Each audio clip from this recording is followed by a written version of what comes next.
Situational awareness and first-person shooters. These two things go hand in hand. They're like water and grease fires. That is a terrible example, but in this video we are going to be going over how we can become better gamers and also how we can be better at reading situations in our real life. Stay tuned for the rest of the video.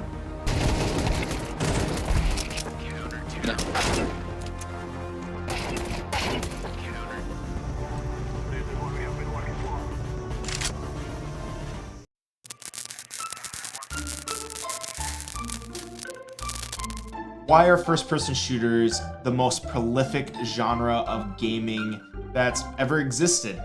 Maybe not ever existed, but first-person shooters have been around, since Doom, Quake, these games that came out eons ago.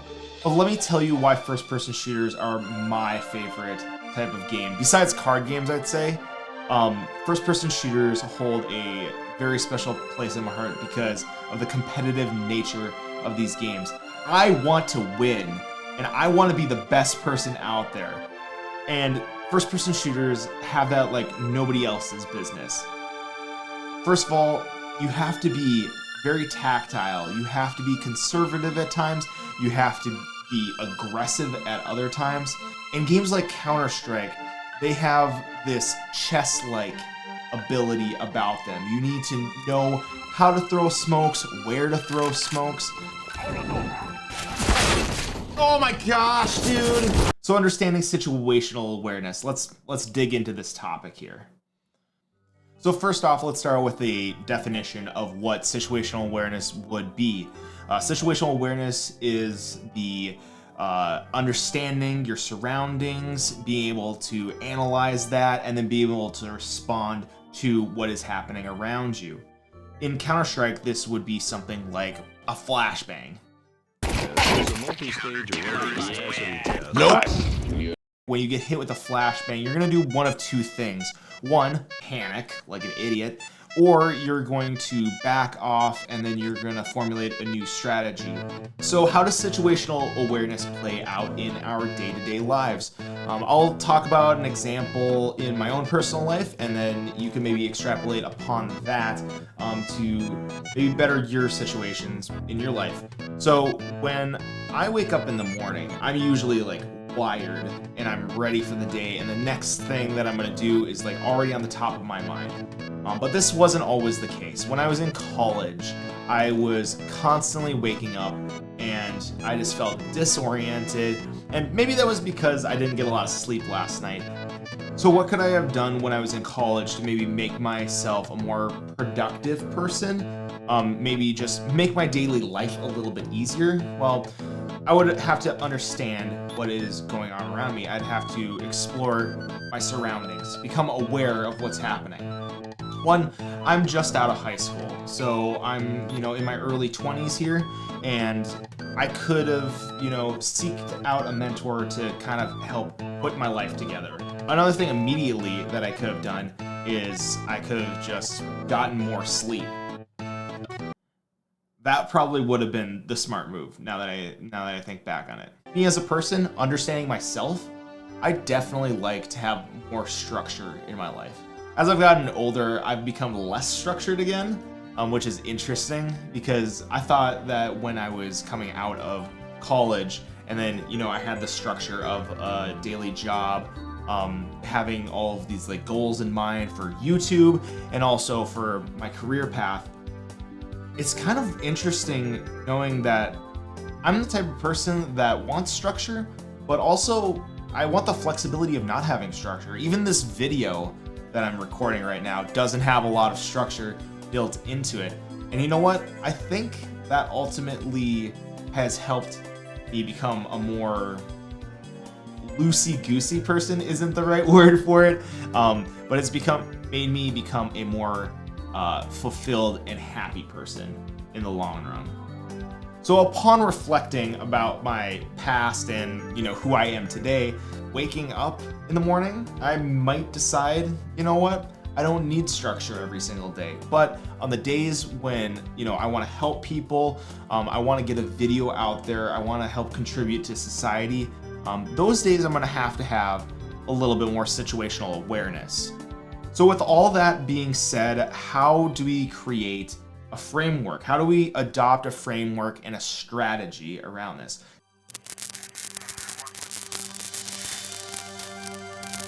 Now, while researching for this video, I became aware of the OODA Loop. That's OODA Loop.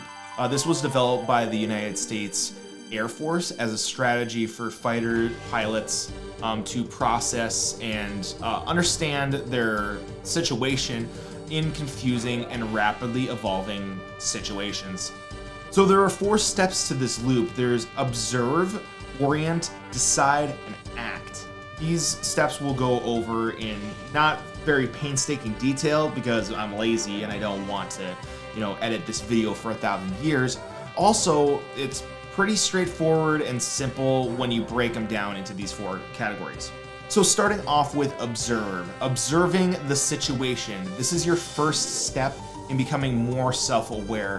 When we stop and we observe our surroundings, we get this heightened level of understanding. Observing our situation can be broken down into multiple different steps, but ultimately what we're going to be looking at is we're going to be looking at ourselves.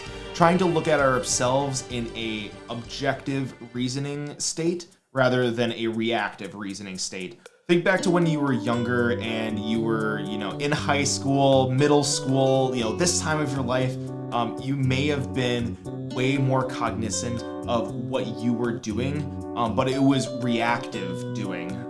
We were looking at our peers and maybe we looked funny, maybe we sounded funny. That affects us mentally. During those developmental parts of our life, we were looking at ourselves in a reactive state. These sorts of things are reactive feelings that we have that aren't necessarily true. They're actually lies that we have told ourselves or have been told to us, and this clouds our judgment. We're not able to observe ourselves with an objective reasoning in these scenarios. So how do we get by that? How do we bypass this sort of thought pattern in our lives? Is to look back at ourselves and look at our previous version of ourselves with not criticism, but with love and more of an embracing feeling, and understand, hey, these things that happened to us in the past, they happened to us, and we can be empathetic towards our younger selves.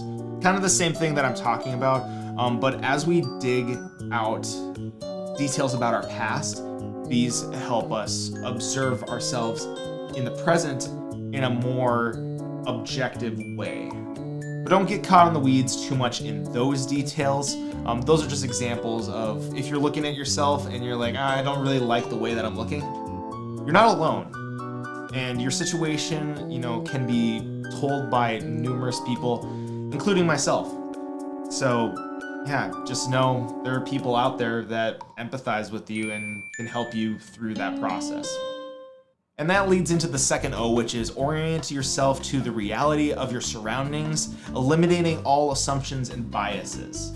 These are personal biases, these are group biases, even worldly biases. The thought of, hey, we need to do this certain thing in order to fit in, that's a bias. That's an assumption that we can make as a collective group. But we can also make assumptions like the assumption that you've already clicked like and subscribe on this video.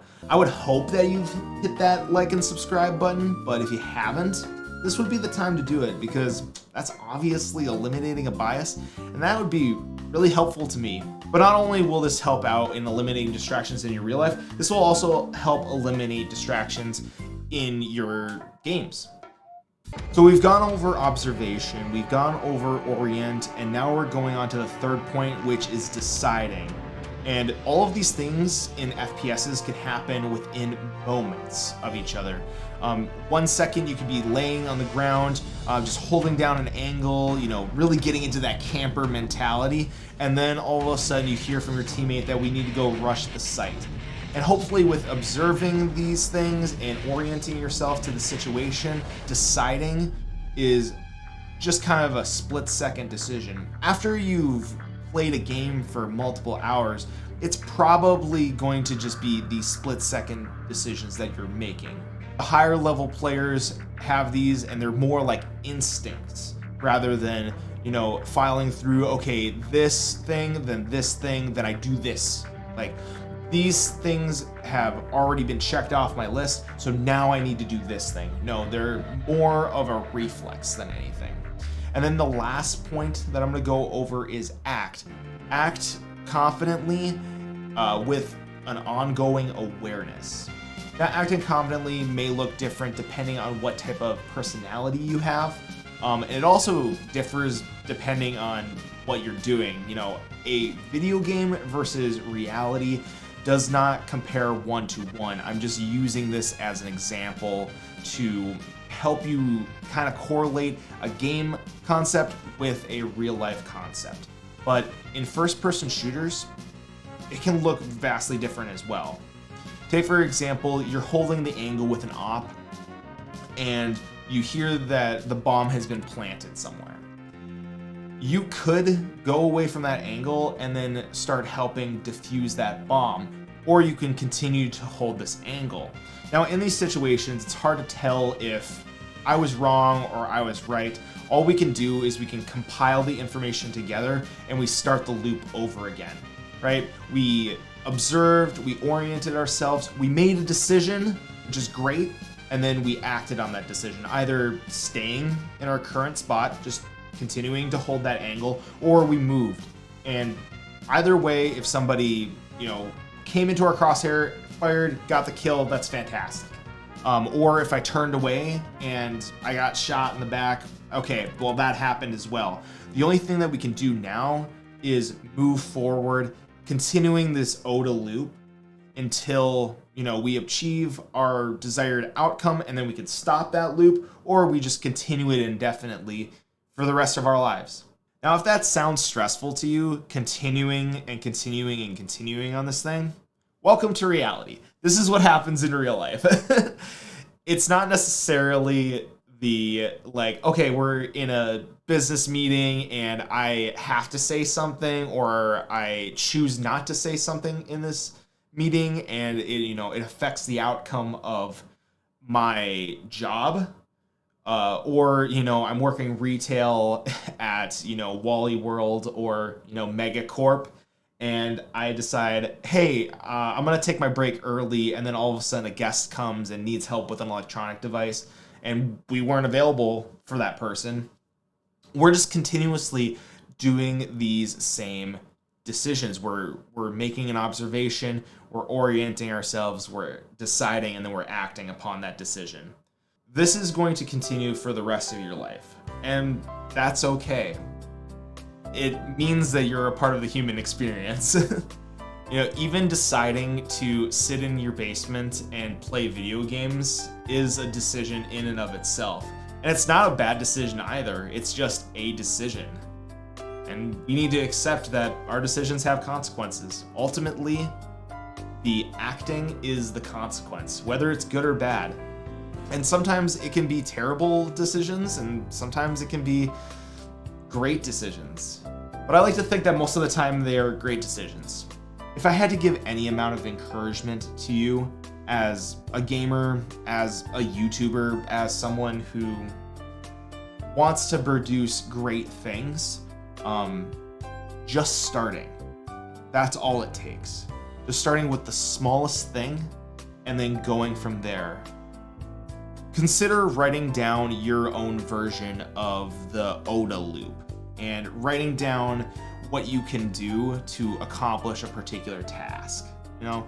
And this task may be grand to you, but if you can break it down into easily digestible action points and then executing on those action points, that's the start of something great. That's the start of the rest of your life. I think I'm done with this video, but I may not be done with this video.